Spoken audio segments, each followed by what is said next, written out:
Magandang umaga, Pilipinas. Narito na ang mga dapat ninyong malaman sa lagay ng panahon. Bago po ang lahat, naglabas ng thunderstorm advisory ang Pag-asa. Kanina po yung 9:05 a.m. magpapatuloy itong hanggang sa 2 oras na pag-ulan. Dito po yan sa may Caloocan, Malabon, Navotas, Valenzuela at sa may Taguig dito sa Metro Manila. Kaparehong abiso din itong binabala dito sa mga residente nitong Taytay sa Rizal habang pinapayuhan din natin na magdala ng payong yung mga residenteng lalabas ng kani-kanilang mga bahay. Dito po yan sa may Limay at sa may Mariveles sa may bahagi ng Bataan. At samantala, lalo pang lumakas at halos nasa super typhoon category na itong Bagyong Butchoy. Sa ngayon, nadagdagan pa nga yung mga lugar sa ilalim nitong Tropical Cyclone Warning Signal number 1. Kabilang sa mga ito ang Batanes, Calayan at Babuyan Group of Islands. Inaalerto naman yung mga nakatira malapit sa karagatan dahil posibleng umabot sa 4 meters yung taas ng alon. Samantala, alas 8 ng umaga, huli pong namataan itong nasabing bagyo sa layong 265 kilometers. Silangan po yan ng Itbayat, Batanes. Napanatili nito yung lakas ng hangin na umaabot sa 220 kilometers per hour at pagbugsong pumapalo naman sa 255 kilometers bawat oras. Bahagya po itong bumagal at sa ngayon ay kumikilos pa rin sa direksyong northwest sa bilis yan na 25 kilometers kada oras. Ayon po sa Pag-asa, kung hindi magbabago yung kanyang bilis at direksyon, inaasahan nating lalabas yan ng Philippine Area of Responsibility sa araw po ng Sabado. Asahan naman natin yung mga pag-ulan sa mga lugar na sakop ng 600 kilometers na diameter ng nasabing bagyo. Samantala, dahil nga pa rin dito kay Butchoy nakataas itong gale warning, dito po yan sa may northern hanggang dito sa may eastern seaboard nitong Luzon. Ibig sabihin po, bawal pumalaot yung mga may maliliit na sasakyang pandagat dahil sa maalon hanggang sa napakaalong lagay ng mga karagatan.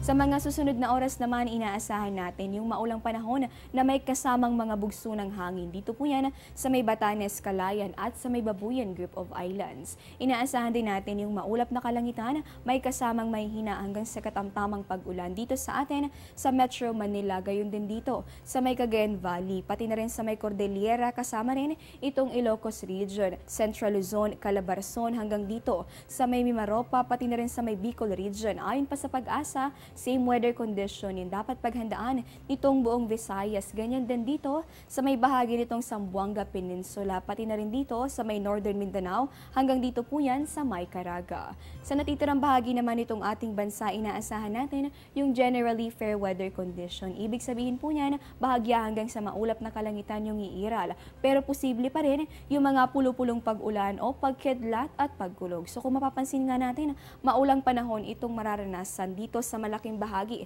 nitong ating bansa. Kaya naman sa mga kalalabas pa lamang ng bahay, huwag lamang kalilimutan magdala ng payong dahil posible pa rin yung mga pag-ulan sa mga susunod na oras.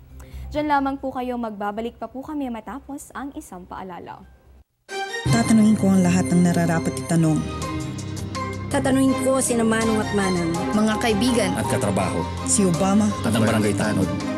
tatanungin ko ang mga taong dapat tanungin para sa mga bagay na dapat ipaliwanag. Para sa bansang kailangan magtanong. para sa kinabukasan ng ating bayan.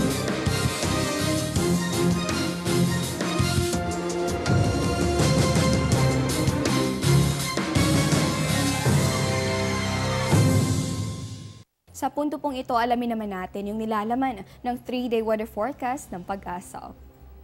Unahin natin sa Baguio City, maulang panahon, itong iiral simula bukas, magpapatuloy po yan hanggang sa araw ng Sabado. Pagpasok naman itong araw ng Linggo, inaasahan natin itong maulap na kalangitan na may kasamang mga pulo-pulong pag-ulan o pagkidlat at pagkulog. Dito naman sa atin sa Metro Manila, sa mga estudyante, nako, sa huling araw po ng klase bukas, inaasahan natin itong maulang panahon. Kaya naman huwag kalilimutan na dalhin ang inyong mga payong at iba pang mga panangga sa pag-ulan. Pagsapit naman itong weekend, inaasahan natin itong maulap na kalangitan, may kasama po yung mga isolated rain showers or thunderstorms. Punta naman tayo sa Metro Cebu, inaasahan din natin mga tsansa pa rin ng mga pag-ulan. Ang ating temperatura between 24 yan hanggang sa 31 degrees Celsius. Check naman natin sa may bahagi nitong Metro Davao. Inaasahan natin itong generally fair weather condition. Simula po yan bukas hanggang sa araw ng linggo at ang ating temperatura nasa pagitan po yan ng 25 hanggang sa 34 degrees Celsius. At panghuli na lamang dito sa may bahagi ng Zamboanga City, inaasahan din natin itong pangkalahatang maaliwalas na panahon. Ang ibig sabihin po niyan, bahagya hanggang sa maulap na kalangitan yung iiral. Pero posible pa rin naman yung mga pulupulong pag-ulan o pagkidlat at pagkulog.